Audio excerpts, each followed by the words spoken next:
Salut tout le monde. Ce soir, nous partons pour un coin de montagne que vous n'avez probablement jamais mis dans vos préférences de vacances, et pour une bonne raison. À l'instant où vous vous glissez dans ce paysage, vous réalisez qu'il est sur le point d'être le théâtre d'une embuscade plutôt ambitieuse.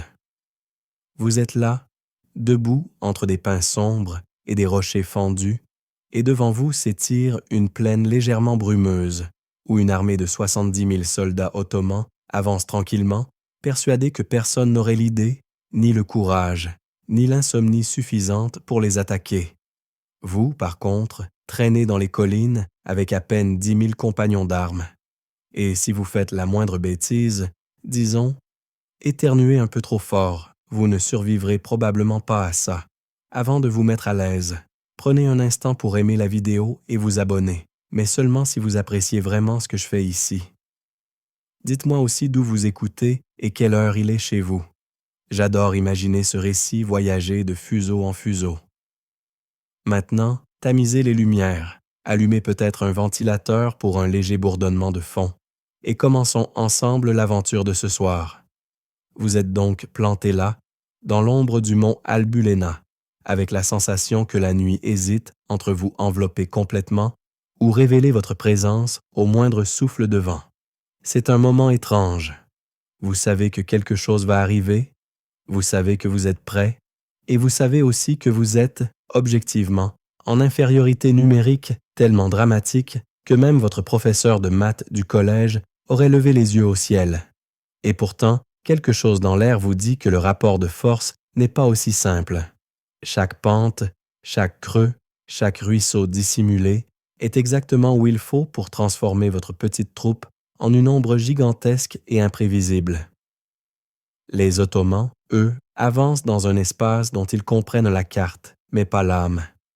Et les historiens se disputent encore pour savoir si cette méconnaissance du terrain était due à un excès de confiance, à une mauvaise reconnaissance, ou tout simplement à une météo qui avait décidé d'être têtue cette semaine-là. Vous traînez dans les fourrés avec vos camarades, vous entendez des bottes glisser contre des cailloux, des respirations retenues, les claquements étouffés d'un casque mal ajusté. Et au milieu de cette tension, vous remarquez une anecdote improbable. Un vieux soldat à vos côtés murmure qu'il a caché un morceau de fromage sec dans sa botte pour plus tard, comme si plus tard allait être un concept particulièrement réaliste. Vous lui jetez un regard du style « Mon ami, si on s'en sort, tu pourras ouvrir une fromagerie en montagne, mais là, range ton casse-croûte discret. » Il vous répond d'un clin d'œil beaucoup trop détendu. On dirait presque qu'il fait ça tous les mardis. Le ciel commence à virer au violet. Ce n'est pas un crépuscule doux, pas celui où on s'imagine avec un chocolat chaud. C'est un crépuscule nerveux, celui où les nuages prennent la couleur exacte des atmosphères qui annoncent la foudre. Et dans cette pénombre, les torches ottomanes scintillent comme un ruban de lucioles disciplinées. Elles avancent lentement, comme si elles voulaient tester votre patience. Vous sentez vos jambes picoter du mélange très spécifique de stress et d'humidité froide. Un combo que même les meilleurs spas n'ont jamais essayé de reproduire. Vous vous rappelez les rumeurs qui circulaient depuis des semaines. Les élites ottomanes, surentraînées, nombreuses, équipées, presque mécaniques dans leur discipline. Certains disaient qu'elles pouvaient avancer les yeux fermés. D'autres affirmaient qu'elles suivaient une cadence si précise qu'on pouvait régler une horloge dessus. Ces hommes n'ont aucune idée que 10 000 pères dieux les suivent depuis les collines. Et vous savez que Skanderbeg, quelque part derrière vous, réfléchit à un plan tellement affûté qu'on pourrait probablement couper un saucisson dessus. Mais ne le dites pas aux soldats au fromage. Le froid se glisse dans votre cou. Il ne pique pas, il s'installe. Un peu comme un chat qui décide « J'habite ici maintenant ». Vous resserrez votre cape. Vous sentez l'impatience de vos voisins. Certains tremblent légèrement, mais ce n'est pas la peur. Ce sont les muscles tendus d'une armée prête à bondir. Et puis, il y a ces collines. Elles vous enveloppent presque comme un cocon, avec leurs courbes douces, leurs troncs massifs et cet écho particulier qui amplifie le moindre murmure. C'est ce décor précis qui donne à vos 10 000 l'impression secrète d'être beaucoup plus nombreux. Vous soufflez doucement dans l'air glacé. Une mince buée s'élève. Vous avez l'impression qu'elle pourrait trahir votre position, alors vous la chassez de la main, comme si la vapeur elle-même devait être discrète. Vous souriez malgré vous. Dans quelle autre situation de votre vie avez-vous déjà dit à votre respiration d'être plus subtile? Le ruban ottoman continue d'avancer. Vous remarquez un détail amusant. Certains porteurs de torches semblent bâiller et vous vous dites qu'il y a quelque chose de presque ironique à voir une armée gigantesque approcher dans un état de somnolence collective, alors que vous, censé être celui qui veille, seriez capable de vous endormir debout si quelqu'un vous passait un oreiller. Le centre de la plaine se creuse légèrement, formant un amphithéâtre naturel. C'est ici que tout se jouera. Vous sentez l'excitation nerveuse dans votre ventre, mais elle est étrangement apaisante, comme si chaque fibre de votre corps savait que ce moment, cet exact moment, est celui où l'histoire commence vraiment. Vous n'entendez plus que le vent. Il n'y a plus de murmures, plus de grincement d'armure. Même le soldat au fromage semble devenu une statue. Et c'est là, précisément là, qu'un premier signal silencieux passe à travers les collines, presque imperceptible.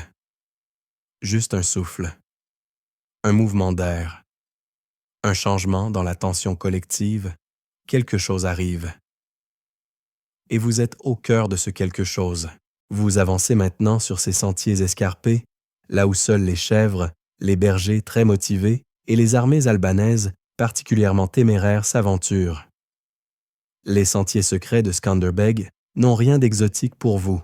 Ils sont juste assez larges pour un pied prudent, bordés par des buissons qui semblent être les champions du monde de la croche de tissu et ponctués de petites pierres qui n'attendent qu'un faux pas pour saboter votre discrétion. Mais c'est précisément ce terrain sinueux, sélectif et volontairement pénible qui donne à vos 10 000 l'avantage incroyable que le monde aura tant de mal à comprendre plus tard. On raconte que Skanderbeg connaissait ses chemins avec la précision d'un GPS vivant, version 1448, bien sûr, donc parfois approximatif, mais suffisamment efficace pour éviter de tomber d'une falaise. Vous, en le suivant, sentez à quel point chaque mètre de terrain devient une pièce du puzzle. Ce labyrinthe naturel est l'un des faits historiques majeurs de la bataille. La topographie a presque plus pesé que les armes. Le sol est humide. Vous le sentez glisser sous vos semelles. À certains endroits, vous devez poser la main contre un tronc pour garder votre équilibre.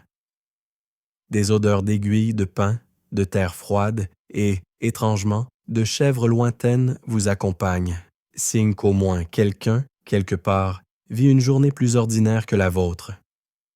Un de vos camarades devant vous manque de glisser, se rattrape à un buisson, puis vous murmure « Si je tombe, préviens ma mère, que je détestais ses chaussures. » Vous étouffez un rire. On apprécie toujours une bonne priorité dans les moments critiques. Vous sentez vos muscles chauffer à mesure que vous grimpez. Les torches ottomanes sont loin derrière vous maintenant, de minuscules lueurs avalées par la pente. Le contraste entre votre groupe agile, dissimulé, et les milliers en contrebas vous donne presque le vertige. Vous avancez comme une ombre sur ces chemins tortueux que même les éclaireurs ennemis hésitent à emprunter. Ces sentiers sont tellement discrets qu'ils semblent exister uniquement pour les gens qui ont signé un contrat mental stipulant « Je ne crains pas les pentes à 45 degrés, ni les pierres traîtresses. » Vous remarquez soudain quelque chose d'insolite. Une petite statue de pierre, grossière, probablement laissée par des habitants il y a longtemps. Elle représente une sorte de figure humaine, peut-être un berger, peut-être un dieu local, difficile à dire, mais quelqu'un a gravé dans la pierre un sourire asymétrique et un bâton disproportionné. Vous vous arrêtez un instant. Ce bâton semble pointer vers le sentier que vous suivez. Un soldat derrière vous murmure « Ah, même les statues font de l'indication routière ici. » Et vous vous demandez, avec un sarcasme tranquille, « Si cette figurine indiquait un abîme, est-ce qu'on la suivrait quand même? Probablement oui, parce que la file avance, et vous n'allez pas faire le rebelle maintenant. Le ciel devient plus clair. Une lumière bleu-gris filtre entre les branches, révélant les courbes du relief. Vous sentez l'histoire s'inviter, pas l'histoire telle qu'on la lit dans les livres, mais l'histoire brute, celle qu'on ressent dans l'air, dans la tension, dans l'écho du moindre pas. Et soudain, vous comprenez que les Ottomans, en contrebas, n'ont absolument aucune idée que vous évoluez sur un réseau de pistes invisibles qui vous permettent de les contourner entièrement. Vous vous glissez derrière un rocher et observez la vallée. Le contraste est frappant. Eux avancent avec discipline, rang par rang, tandis que vous serpentez dans une chorégraphie presque féline. Un officier albanais à vos côtés vous murmure un fun fact que vous n'attendiez pas. Selon une vieille légende locale, un berger aurait un jour parcouru ces mêmes sentiers en transportant 2 agneaux dans un panier, sans renverser une seule goutte de lait qu'il portait dans une jarre attachée à sa taille. Vous le regardez, interloqué, et il répond simplement. Ce n'est pas vrai, mais ça motive à marcher droit. La montée se fait plus rude. Vos mollets protestent, votre respiration s'accélère, mais elle reste discrète. Personne ne veut trahir sa présence, pas ici. Vous sentez vos doigts s'agripper aux aspérités du rocher, comme si le relief lui-même vous invitait à vous accrocher un peu plus fort. Et au-dessus de vous, quelque part, Skanderbeg avance toujours, parfaitement sûr de son itinéraire, comme un chat décidant soudainement que le haut du frigo est la destination idéale. Vous sentez la fatigue, mais aussi une certaine sérénité. Le vent souffle plus fort ici, presque pur. Vous entendez les branches craquer, mais ce sont des craquements amicaux, ceux de la forêt qui fait simplement son travail. Et vous réalisez que vos 10 000, répartis sur ces crêtes, avancent d'un même mouvement silencieux. Une armée entière transformée en respiration. Au détour d'un virage raide, vous surprenez encore une scène improbable. Un jeune soldat albanais, installé quelques secondes sur une pierre plate, sort de sa poche un minuscule instrument à vent, quelque chose entre une flûte et un jouet, et souffle un air à peine audible. Une mélodie douce, presque enfantine.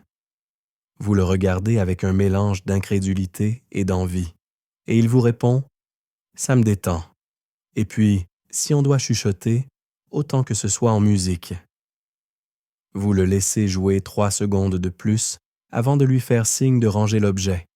Il n'est pas l'heure de sortir un album live Albulena Unplugged. La pente finit par se stabiliser. Un plateau étroit s'ouvre devant vous, offrant une vue plongeante sur les Ottomans. Et c'est là que vous réalisez que tout ce parcours n'était pas qu'un simple détour, c'était un positionnement. Une toile massive que Skanderbeg tissait en silence. Vous êtes sur un balcon naturel, parfaitement situé pour observer, comprendre, anticiper. Les troupes en bas semblent de minuscules. Une vague humaine disciplinée, mais une vague sans idée de ce qui l'entoure. Vous, en revanche, sentez désormais la montagne comme une extension de vous-même. Les sentiers, les arbres, les creux, tout cela compose une scène que vous maîtrisez. Une scène où 10 000 peuvent devenir, en un instant, une force disproportionnée. Et vous savez que bientôt, très bientôt, ce terrain deviendra votre arme principale. Vous êtes désormais immobile sous les chaînes noires, ces géants noueux qui forment une voûte sombre au-dessus de vos 10 000 compagnons, disséminés comme autant d'ombres patientes. Le sol est tapissé de feuilles épaisses qui amortissent chaque mouvement. Même si vous vouliez faire du bruit, il faudrait y mettre une volonté particulière, ou trébucher volontairement, mais vous décidez d'éviter l'option slapstick aujourd'hui. Sous ces arbres, vous sentez que le monde entier s'est mis en mode silencieux, comme si la forêt elle-même vous aidait à retenir votre souffle. Les troupes de Skanderbeg ne sont pas seulement des combattants, ce sont des fantômes organisés. À ce stade de l'embuscade, des signaux muets remplacent tous les ordres habituels. Un simple geste de main suffit à déplacer une unité entière. Un caillou posé différemment sur une racine sert de marqueur. À quelques mètres devant vous, un capitaine passe entre deux troncs. Il ne fait qu'incliner légèrement la tête, mais toute une colonne ajuste sa position comme si elle avait entendu un clairon. Vous vous demandez brièvement si ces gens sont nés avec un mode vibration intégré. Peut-être que c'est un talent régional, qui sait. Vous en profitez pour vous moquer intérieurement de votre propre capacité naturelle à faire tomber un verre d'eau à l'instant précis où tout le monde écoute religieusement un discours. Un talent, oui, mais pas celui qu'on voudrait exhiber dans une embuscade. La forêt est calme, mais elle n'est pas immobile. Vous entendez un hibou qui ulule dans le lointain, probablement très déçu que son horaire nocturne soit perturbé par 10 000 squatteurs. Une brise légère traverse les chênes noirs, faisant onduler les ramures comme des rideaux tirés par une main géante. Vous frissonnez, pas de peur, mais de cette sensation particulière qu'on éprouve quand on se sait suspendu entre un moment normal et un moment historique. À votre gauche, un très jeune soldat, pas plus de 16 ans peut-être, colle son oreille contre un tronc de chêne. Vous pensez d'abord qu'il vérifie la direction du vent ou qu'il écoute les Ottomans en contrebas. Non. Il sourit et murmure. Celui-là sonne creux. On dirait le tonneau de mon oncle. Vous vous retenez de lui répondre. Tu veux peut-être le déboucher aussi tant qu'on y est? Mais il se redresse, l'air très fier de sa découverte pseudo-acoustique. Vous réalisez que même dans les instants les plus tendus, l'esprit humain aime trouver des situations pour s'amuser. Et heureusement, sans ça, vos nerfs se transformeraient en ficelles trop tendues. Les Ottomans approchent lentement. Vous entendez leurs pas résonner faiblement dans la vallée.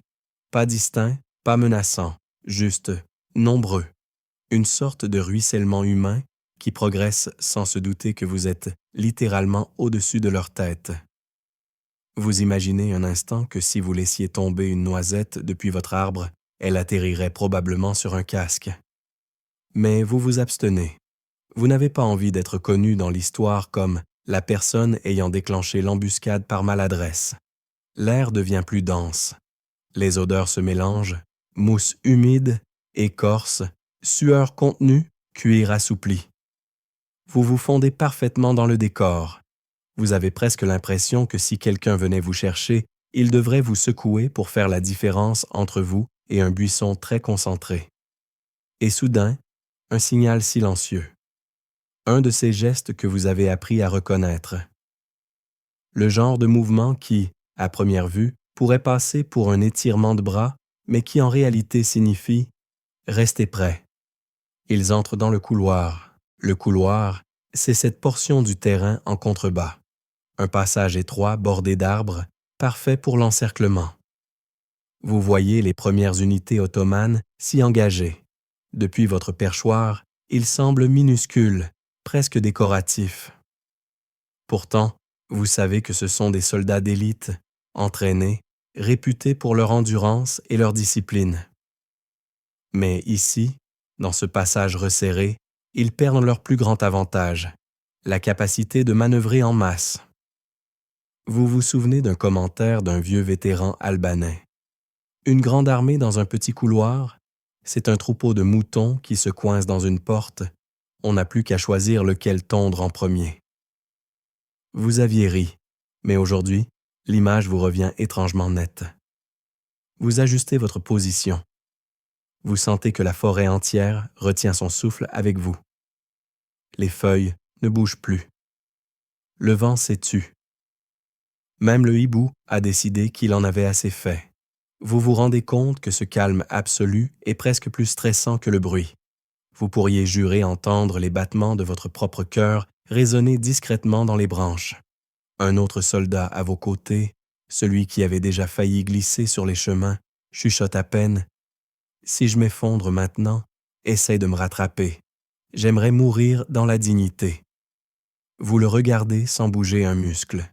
Il complète « ou au moins sur un lit de feuilles. » Vous détournez le regard pour ne pas rire, parce qu'un rire dans cette acoustique pourrait probablement réveiller tout un village, et c'est alors que vous apercevez Skanderbeg lui-même. Pas clairement, juste une silhouette. Un déplacement fluide, rapide, précis, comme s'il naviguait dans une forêt qu'il aurait plantée lui-même. Il observe, ajuste, vérifie les positions, toujours silencieux. Sa présence renforce l'impression que tout est coordonné, que tout avance selon un plan qui existe d'abord dans sa tête avant d'exister dans la réalité. Les Ottomans s'engagent plus profondément dans le couloir. Les torches vacillent, produisant des halos irréguliers. Vous voyez leurs casques briller par intermittence. Ils avancent en confiance, avec un rythme presque hypnotique. Vous réalisez alors que le moment approche. Celui où 10 000 ombres cesseront d'être des ombres. Et le silence, toujours le silence. Un silence si épais que vous pourriez presque le découper. Un silence prêt à se briser. Et vous êtes là, exactement là, juste avant que tout ne bascule. Vous sentez le moment où tout commence à dériver, comme si la forêt respirait différemment. Ce n'est pas un son particulier, pas un signal net, mais une sensation, une densité soudaine dans l'air qui vous fait comprendre que le premier choc invisible arrive. Vous êtes encore immobile, parfaitement dissimulé sous les chaînes noires, mais quelque chose dans votre posture change, un léger transfert de poids, une tension dans les doigts. Tout le monde autour de vous ressent la même chose. Vous ne voyez pas leur visage, mais vous reconnaissez ce frémissement silencieux d'une armée prête à passer de l'inexistence totale à la présence la plus fulgurante. En contrebas, les Ottomans continuent d'avancer dans le couloir étroit. Leurs torches dessinent une procession de lumière, comme si un fleuve incandescent coulait entre les arbres.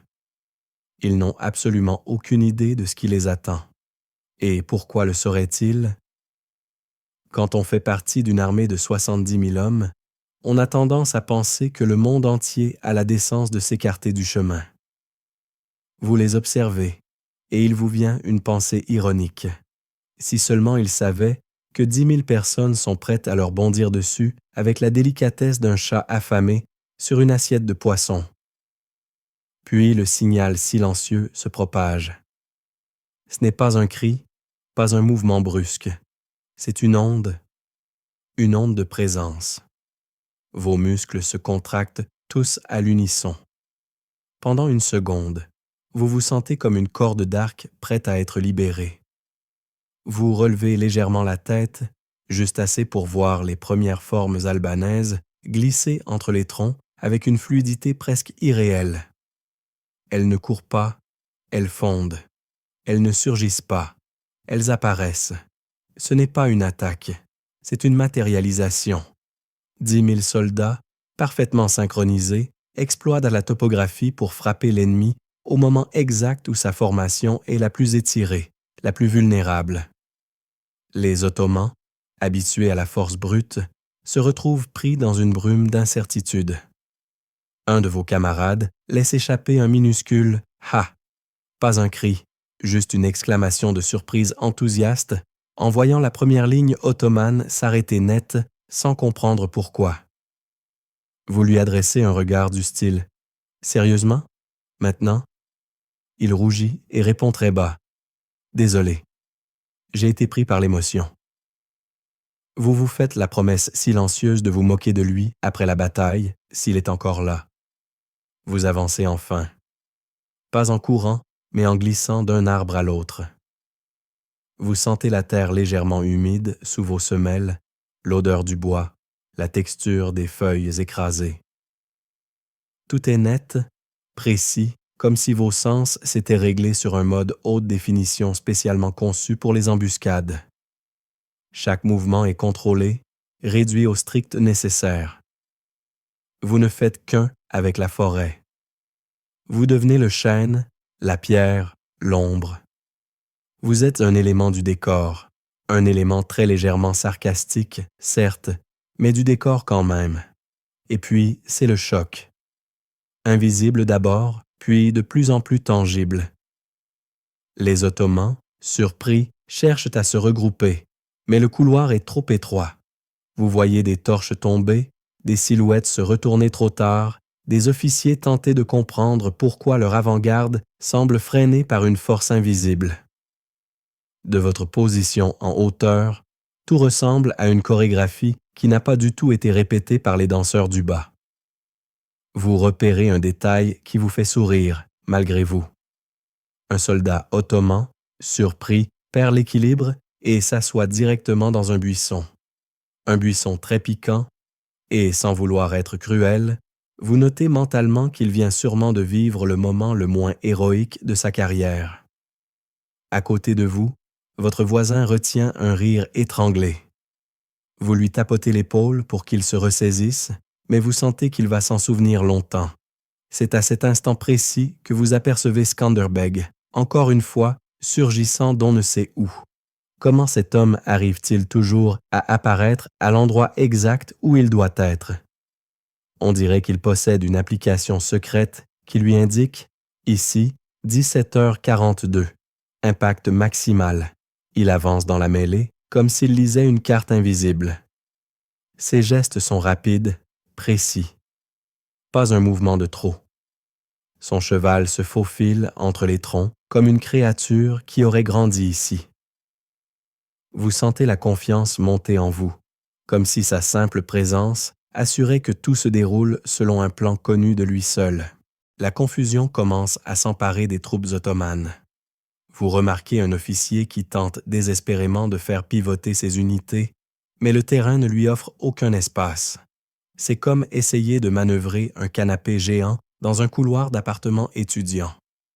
Vous ne pouvez vous empêcher de murmurer « Bon courage, mon ami ».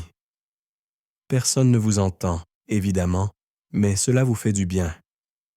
Vous sentez enfin votre propre ligne se mettre en mouvement réel. Vous descendez la pente avec précaution, glissant entre les troncs. Votre cœur bat vite, très vite, mais votre respiration reste silencieuse. Vous avancez comme si vous aviez fait cela toute votre vie. Et peut-être que vous l'avez fait. Peut-être que chaque histoire que vous avez entendue, chaque sentier que vous avez parcouru, chaque souffle que vous avez retenu vous a conduit exactement à ce moment. Vous atteignez le bord du couloir. Les Ottomans sont en pleine confusion. Une partie d'entre eux tente de se replier, une autre avance encore, ignorant qu'un mur invisible les a stoppés. Vous réalisez que l'instant décisif arrive, celui où la petite armée va transformer l'invisible en impact. Et dans le chaos naissant, un calme étrange vous envahit. Le genre de calme qu'on ressent quand on comprend que l'histoire vient de basculer et que vous faites partie de cette bascule. Vous inspirez une dernière fois. L'air est froid, pur, presque coupant, et vous avancez. Vous sentez la bascule avant même de la voir. Le premier choc de l'embuscade se propage comme une onde de choc silencieuse, et soudain, la confusion des 70 000 devient presque palpable. Vous êtes désormais au bord du couloir, les pieds ancrés dans la terre meuble, et devant vous, l'immense colonne ottomane se déploie en un spectacle chaotique, fascinant, et, oui, légèrement satisfaisant. Il y a quelque chose de curieusement hypnotique dans la manière dont une masse si ordonnée peut se désarticuler dès qu'on lui retire un seul pilier. Vous observez la scène, les yeux plissés. Les Ottomans ne sont pas n'importe quelle troupe. Ce sont des soldats d'élite, réputés pour leur coordination, leur discipline, leur capacité à se reformer sous pression. Mais là, précisément, le terrain joue contre eux. Le passage étroit a scindé leur armée comme un ruisseau trop mince pour contenir une crue. La tête avance, le centre ralentit, l'arrière ignore ce qui se passe. Une sorte de mille-pattes géant dont les segments n'ont plus la même conversation. Vous repérez un officier ottoman qui hurle des ordres, ou plutôt qui essaie de hurler. Parce que sa voix se perd immédiatement dans le tumulte. Les torches vacillent, les casques s'entrechoquent, les chevaux piaffent sans savoir où mettre leurs sabots. Et au milieu de tout ça, vous apercevez un soldat qui tente clairement de retrouver son unité, mais qui tourne sur lui-même avec l'air d'avoir perdu la direction du nord. Il ressemble à quelqu'un qui cherche ses amis dans un festival trop bondé. Vous ne pouvez pas vous empêcher de penser. Bienvenue dans les montagnes albanaises, l'endroit idéal pour perdre son sens de l'orientation et sa dignité en même temps. Une armée gigantesque fonctionne comme une machine, efficace, rapide, mais profondément vulnérable à la moindre fissure dans ses rouages. Et ici, la fissure devient une crevasse. Vous avancez un peu, le sol devient plus irrégulier. Derrière vous, les troupes albanaises continuent de descendre, rapides et silencieuses. Vous sentez l'énergie collective, une énergie à la fois concentrée et un peu moqueuse. Un soldat à votre droite murmure. On dirait que c'est jour de marcher là-bas. Vous regardez la masse ottomane qui vacille entre formation et désordre et vous répondez. Sauf que personne ne sait quelle boutique est ouverte. Il étouffe un rire. Même ici, au bord d'une bataille, vous trouvez le moyen de glisser un commentaire ironique. C'est probablement votre super pouvoir. Dans le couloir, une torche tombe sur le sol humide. Elle roule un peu, s'éteint à moitié, et l'homme qui la portait se jette dessus comme si c'était une relique sacrée. À côté de lui, un autre soldat trébuche sur un rocher et se retrouve à genoux, l'air très contrarié, comme s'il accusait la montagne d'avoir une attitude hostile. Vous ressentez une brève compassion, très brève, avant que l'absurdité de la scène ne vous ramène à un sourire discret. Vous remarquez également une anecdote insolite. Un cheval ottoman, visiblement plus malin que son cavalier, décide qu'il en a assez des bousculades. Il se détourne légèrement, s'approche d'un buisson et commence à grignoter des feuilles comme si rien d'historique ne se jouait à quelques mètres de lui. Son cavalier, paniqué, tente de le remettre sur le chemin, mais l'animal semble avoir décidé qu'aujourd'hui, c'était brunch self-service. Vous vous dites que si ce cheval survit, il deviendra probablement une légende locale, le seul à avoir traité la bataille comme une pause nature. La confusion s'aggrave, car toutes les unités n'ont pas réagi en même temps. Les premiers rangs tentent de se défendre contre des ennemis qu'ils ne voient pas clairement. Le centre pousse encore vers l'avant, ignorant ce qui se passe. L'arrière, trop loin pour comprendre la situation, continue sa progression comme si un ordre lointain résonnait encore dans ses oreilles. Vous réalisez que c'est cette fragmentation qui va transformer l'avantage numérique ottoman en handicap. Une armée si grande, dans un espace si petit, devient une marée sans direction. Vous descendez de quelques mètres supplémentaires, vous glissant derrière un tronc massif. Le bois est rugueux sous votre main, encore humide de la nuit. Vous sentez la tension dans vos muscles, mais aussi une étrange tranquillité dans votre respiration. La bataille n'est pas encore au cœur de son intensité, mais déjà, vous percevez comment le terrain orchestre ce déséquilibre. Sous votre regard, la masse ottomane ondule comme un organisme vivant, blessé, incapable de coordonner ses membres. Certaines unités tentent de se reformer, mais elles ne peuvent pas voir d'où viennent les attaques.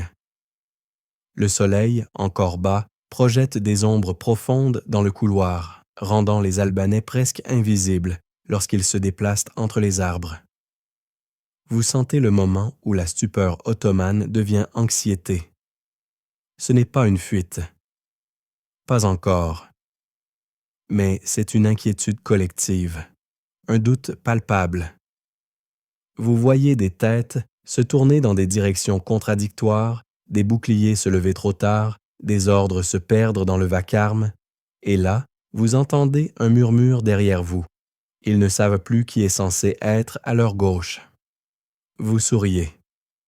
C'est souvent un problème quand on a 70 000 voisins. Vous vous déplacez encore de quelques pas vers l'avant. Vous sentez le sol devenir plus ferme, comme si la montagne vous donnait un signal clair. C'est ici que ça se joue. Vous regardez la scène en contrebas et vous réalisez que quelque chose d'irréversible vient de se produire. La confusion est installée. Elle grandit. Elle se nourrit du terrain, de la surprise, du manque d'air, de l'étroitesse, et vous savez que très bientôt, ce désordre sera l'arme principale de vos 10 000, parce qu'il n'y a rien de plus vulnérable qu'une grande armée qui vient de perdre son propre centre de gravité, Vous sentez le tempo de la bataille changer, comme si quelqu'un venait d'augmenter légèrement la vitesse d'une chanson sans prévenir. La confusion ottomane s'est installée en contrebas, mais maintenant, l'attention du monde, du vôtre en tout cas, se tourne vers une seule silhouette, Skanderbeg, en mouvement constant. Vous l'apercevez entre deux troncs, déplaçant son cheval avec une précision presque surnaturelle. Il ne semble pas toucher le sol, il glisse tel un murmure incarné. Et vous comprenez que tout ce qui s'est passé jusqu'ici n'était que le prélude à sa véritable danse. Le chef albanais ne reste jamais plus de 10 secondes au même endroit. Il apparaît, disparaît, réapparaît ailleurs, comme si la forêt elle-même lui ouvrait des passages secrets. Vous vous souvenez des histoires racontées autour des feux. Skanderbeg ne combat pas le terrain, il lui parle. Une exagération poétique, bien sûr, mais face à ce que vous voyez, vous vous demandez si ce n'est pas plutôt la description d'un contrat tacite entre un homme et ses montagnes. Le fait historique majeur ici, et vous le voyez prendre forme devant vous, c'est la manière dont Skanderbeg dirige ses troupes, non pas en hurlant des ordres, mais en devenant lui-même un point de repère mobile. Un phare qui ne brille pas toujours au même endroit, mais dont chaque lueur indique une direction.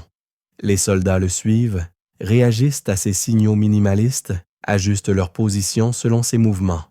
Vous avancez un peu, gardant toujours un œil sur lui. Il n'a rien d'une apparition majestueuse au sens traditionnel. Pas de pose dramatique, pas de drapeau claquant au vent. Il bouge trop pour ça. Son charisme vient de sa vitesse, de sa précision, de cette sensation qu'il voit simultanément à travers les yeux de toutes ses troupes. À un moment, son cheval bondit par-dessus une racine et atterrit sans bruit.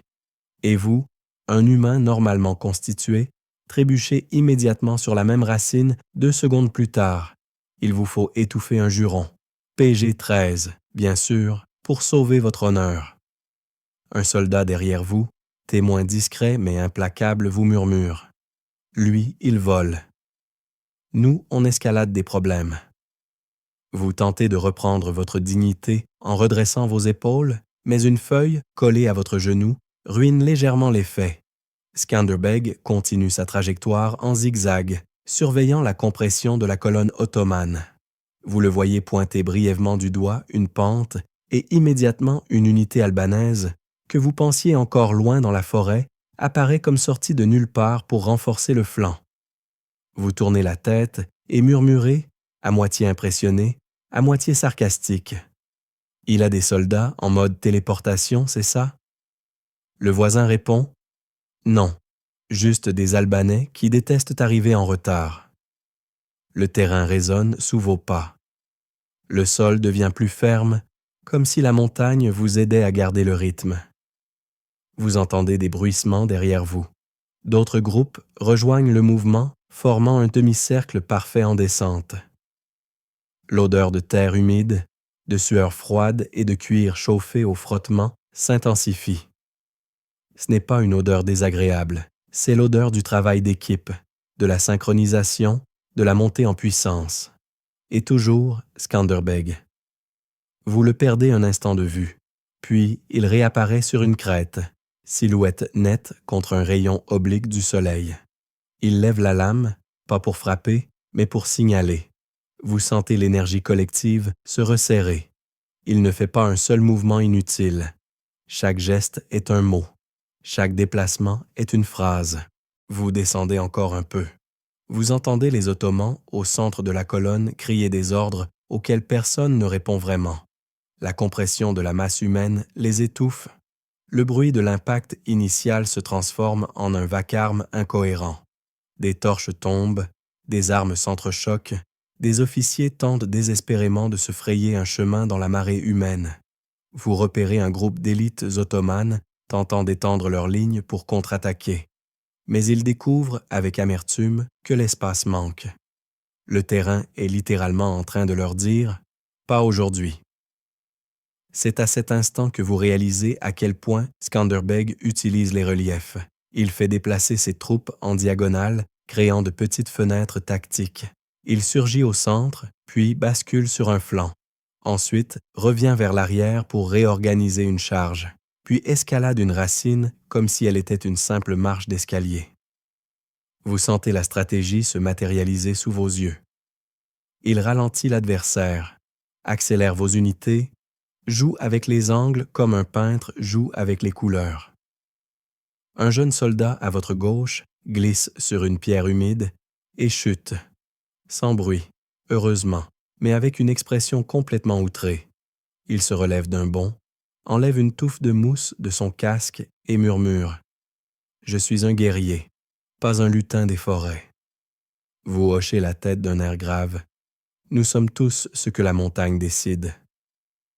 Il met 2 secondes à comprendre la blague avant de sourire. Cela détend vos nerfs. Vous avancez plus loin, gagnant en vitesse. Vous sentez enfin la cohérence du mouvement collectif.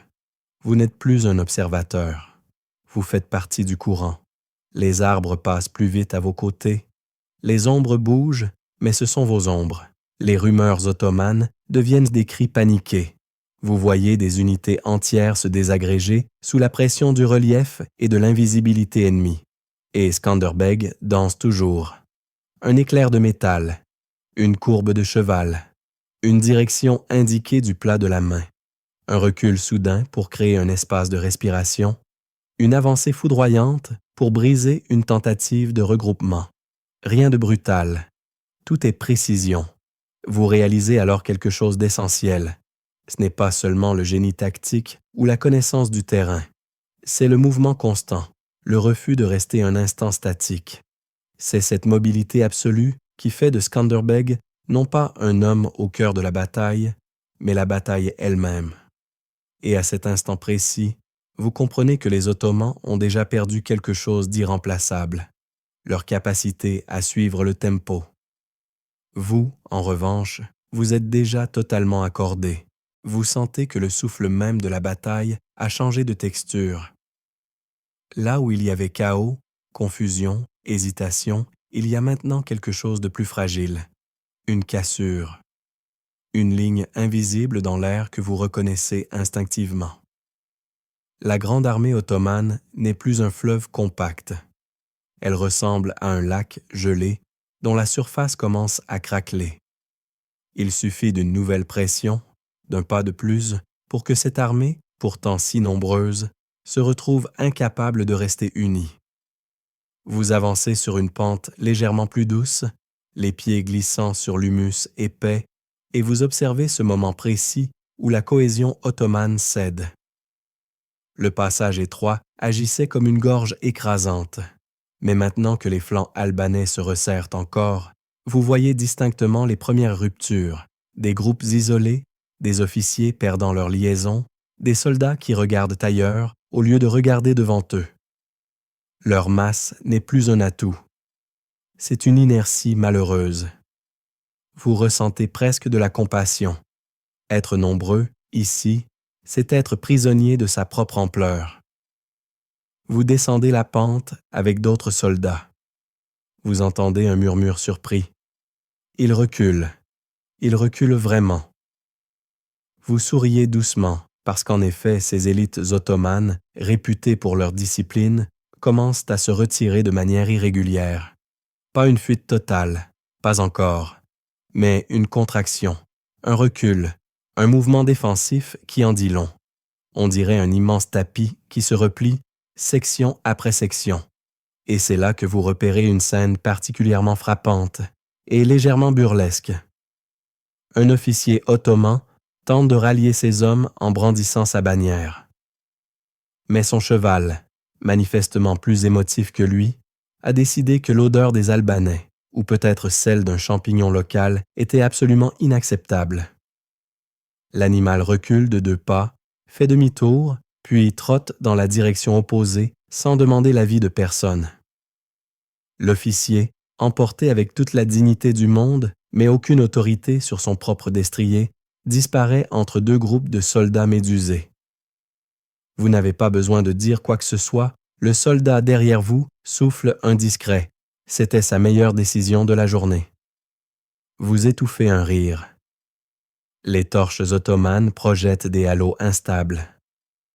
De la fumée flotte, légère, rien de dramatique, mais assez pour brouiller les contours. Vous remarquez que certains soldats d'élite tentent de redresser leur ligne, mais à chaque tentative, un flanc albanais descend de la pente pour s'interposer. Vous êtes témoin d'une chorégraphie inversée. Ceux qui étaient censés être les maîtres du terrain se retrouvent à subir des angles qu'ils ne peuvent pas contrôler. Sous vos pieds, la terre est plus ferme que plus tôt, comme si la montagne elle-même encourageait le dernier mouvement. Vous sentez vos muscles se tendre pour suivre votre groupe. Et au milieu de ce flux, une anecdote inattendue vous surprend.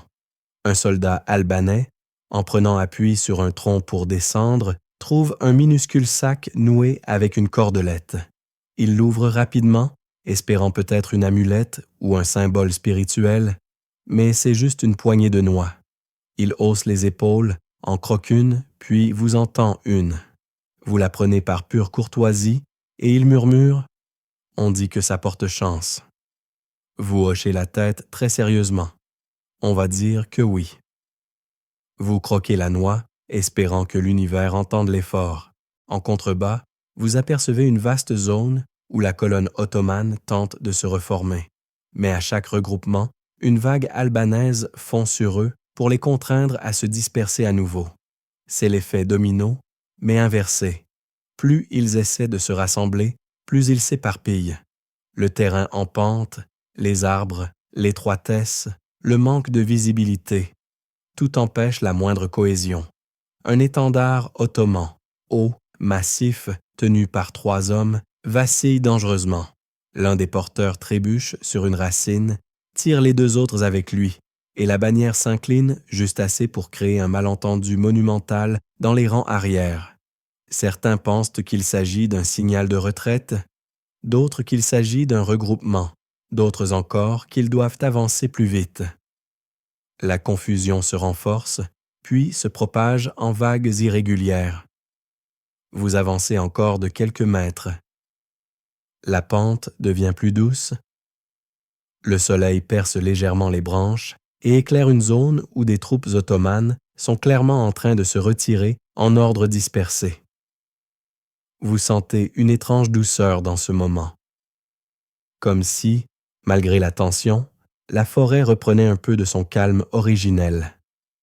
À côté de vous, un soldat soufflant comme un soufflet chuchote. « Je crois qu'on est en train de gagner. » Vous répondez doucement. « On est surtout en train de les laisser perdre eux-mêmes. » Et c'est vrai. Vous réalisez enfin que l'armée ottomane ne recule pas parce qu'elle est écrasée, mais parce qu'elle ne peut plus avancer. L'élan s'est brisé. Les lignes se sont détendues, étirées, déchirées. La montagne leur a retiré leur force et Skanderbeg leur a retiré leur direction. Vous observez le spectacle final de cette cassure, une marée immense mais fracturée, reflétant 1 millier de décisions individuelles prises dans la confusion. Certains se replient lentement, d'autres accélèrent, d'autres encore regardent autour d'eux comme si le paysage venait d'être redessiné derrière leur dos. Ce n'est plus une armée, c'est une multitude de groupes cherchant du sens. Et vous, debout sur votre pente, vous sentez qu'un cap a été franchi. Vous comprenez intuitivement que la bataille d'Albulena a basculé, que les 10 000 viennent de triompher, non pas par force brute, mais par intelligence, patience, terrain, et un chef qui refuse de tenir en place. Vous inspirez profondément. L'air a un goût de victoire encore timide, mais certain. La grande armée est cassée, et vous êtes là pour en être témoin. Vous sentez la vallée changer avant même que le silence ne s'y installe. Ce n'est pas un silence immédiat, pas un rideau qui tombe d'un seul coup. C'est un retrait graduel du bruit, comme si chaque son s'effilochait lentement jusqu'à disparaître. Les Ottomans sont désormais en repli, une masse fracturée qui cherche l'ordre là où il n'y en a plus. Leurs torches deviennent de petits points orangés qui s'éloignent, puis disparaissent derrière la courbe du relief. Et vous, encore essoufflé, encore chaud de l'effort, Ressentez cette transition étrange entre la tension extrême et la sérénité absolue. Le sol sous vos pieds est tiède de la bataille, mais l'air, lui, redevient frais. Vous avancez un peu, lentement, dans un monde qui retrouve progressivement sa forme naturelle. Les oiseaux, prudents, commencent à émettre quelques sons délicats, presque hésitants, comme s'ils attendaient votre approbation. Vous ne leur répondez pas, mais vous avez envie de dire « Oui, c'est bon, vous pouvez reprendre votre service ». Les survivants ottomans s'éloignent dans la brume, désorganisés, laissant derrière eux une vallée qui n'est plus un champ de bataille, mais une scène de calme restaurée. L'embuscade de Skanderbeg n'a pas seulement remporté une victoire, elle a créé un mythe instantané. Une démonstration éclatante de ce qu'une petite armée peut accomplir lorsqu'elle se fond dans son terrain, lorsque la stratégie dépasse la simple force. Vous scrutez la vallée. Les chaînes noires que vous avez traversées plus tôt ressemblent maintenant à des gardiens silencieux. Leur ombre s'étend au sol comme une caresse. Vous vous rendez compte à quel point ils ont été vos alliés, vos couvertures, vos complices. Peut-être que les montagnes albanaises, en ce soir-là, ont voulu prouver qu'elles pouvaient tenir tête à une armée entière. Vous souriez à cette idée. Vous parlez presque au paysage. Beau travail, vraiment. Vous mériteriez une médaille ou une chanson. Un soldat à côté de vous regarde sans comprendre. Vous lui faites un signe de la main. Laissez tomber. Ce n'est qu'une conversation privée entre un humain et une colline. Une anecdote surgit alors, comme souvent dans les moments de détente. Un soldat qui marchait quelques mètres plus bas se penche soudain vers une racine et dit « Oh, regarde ça !» Vous pensez qu'il a trouvé un objet historique incroyable. Peut-être une flèche brisée, une médaille tombée d'une armure? Mais non. Il soulève un champignon. Un champignon parfaitement rond et parfaitement inutile. Celui-là, je suis sûr qu'on peut le cuisiner. Vous le fixez longuement. Tu veux vraiment fêter la victoire avec ça? Il hoche la tête, très sérieux. Il a une bonne tête. Vous décidez de ne pas débattre culinarité en pleine vallée post-bataille. Vous le laissez s'extasier devant son champignon, qui sera peut-être, qui sait, la partie la plus discutée du repas du soir. En levant les yeux, vous repérez enfin Skanderbeg.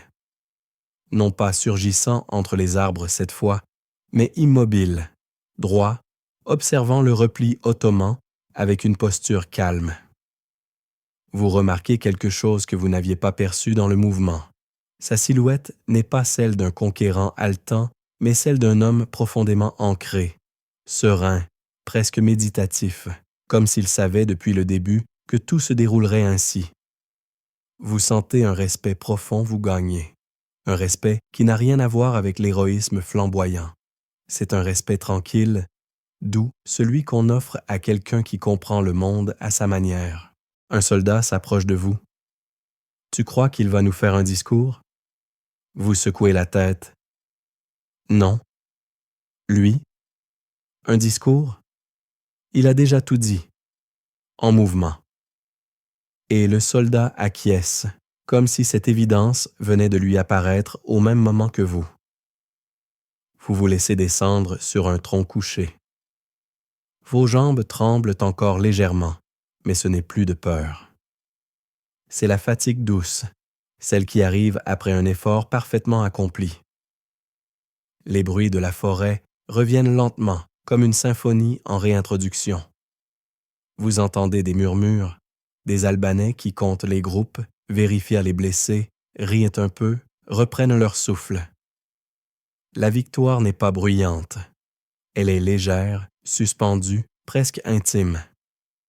Certains disent que c'est la preuve ultime de la supériorité de la stratégie sur la force brute. D'autres voient là un miracle géopolitique, une anomalie heureuse. Mais vous, assis dans l'herbe, avec de la terre sous les ongles, un peu de sueur sur le front et le goût d'une noix encore présent dans votre bouche, vous savez que la réponse est beaucoup plus simple. C'est la combinaison de la montagne, du silence, du timing et d'un chef qui dansait au cœur du chaos. Le soleil se couche. Les teintes chaudes glissent sur les branches. La vallée entière semble expirer enfin, longue respiration profonde qui efface les échos du tumulte. Vous vous redressez. Vous regardez l'horizon et vous laissez le calme vous emporter. La lumière décline encore un peu, étirant les ombres jusqu'à ce qu'elles se fondent dans la terre même. Et vous sentez la fatigue douce qui s'installe, celle qui détend les épaules, adoucit le regard et arrondit les pensées. La vallée, maintenant parfaitement silencieuse, respire comme une grande bête assoupie, et vous, au milieu de ce décor, sentez votre propre rythme se synchroniser avec celui de la montagne. Les arbres, immobiles, semblent vous veiller. L'air, lent, glisse contre votre peau comme une couverture fraîche, et chaque battement de votre cœur se mêle à la paix du paysage. Vous laissez vos souvenirs de la bataille s'éloigner comme les torches ottomanes, se dissoudre en fumée légère au-dessus des collines. Les silhouettes, les bruits, les mouvements du jour deviennent flous, puis presque abstraits comme un tableau qu'on regarde de loin. Tout se simplifie, se calme, s'adoucit. Vous êtes ici, simplement ici, porté par le souffle tranquille de la soirée. Alors, vous inspirez profondément, laissant l'air tiède emplir vos poumons, et vous relâchez tout lentement comme une dernière tension qui s'évapore. La montagne veille, la nuit arrive doucement, et vous pouvez enfin vous laisser glisser dans le repos,